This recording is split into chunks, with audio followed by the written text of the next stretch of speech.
राष्ट्रपति आदरणीय जगदीप धनखड़ जी का आगमन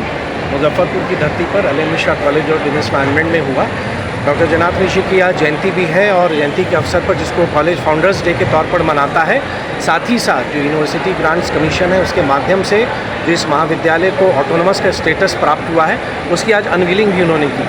बच्चों के साथ सीधा संवाद उन्होंने किया, प्रधानमंत्री जी की विकसित भारत की यात्रा में कंट्रीब्यूट करने के लिए उनको कहा, साथ ही साथ अपने देश के पार्लियामेंट को विज़िट करने के लिए भी बच्चों को इनवाइट किया। तो बच्चे सारे बहुत उत्साहित थे और सभी लोग मुजफ्फरपुर की धरती पर आदरणीय उपराष्ट्रपति जी के स्वागत करके उनके उपस्थिति मात्र से बहुत लोग में प्रसन्नता थी और विशेष रूप से हम उनको धन्यवाद देंगे कि उनका आगमन हुआ और बिहार में आके उन्होंने जिस ढंग से बच्चों को संबोधित किया, जो लोग यहाँ आए, जनप्रतिनिधि आए, उनको उन्होंने संबोधित किया कि कैसे सब लोग हम लोग मिलके भारत की प्रगति में, भारत के निर्माण में हम सब योगदान दें।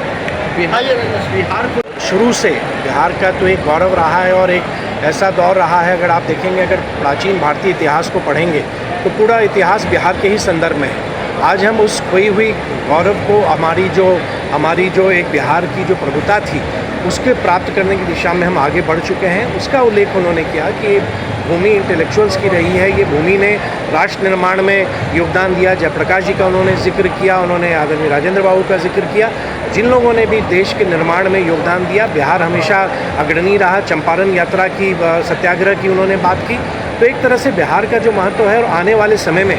भारत जब अब विश्व की सबसे बड़ी अर्थव्यवस्था बनने की ओर, चौथी अर्थव्यवस्था हम लोग बने हैं, तीसरी की ओर हम लोग बढ़ रहे हैं, उसमें बिहार जैसा राज्य भी कंट्रीब्यूट करे, बिहार भी आगे बढ़े, उसका उन्होंने बहुत ही अच्छे से, विशेष तौर से राष्ट्रीय शिक्षा नीति के संदर्भ में उन्होंने अपना मार्गदर्शन दिया। विश्व को भी एक संदेश दिया है, यहाँ से मैसेज दिया है उन्होंने, प्रधानमंत्री मोदी जी ने पाकिस्तान को जो है कड़ा मैसेज। नहीं, निश्चित तौर पर देखिए, वो तो हम लोग तो वासुदेव कुटुंबकम के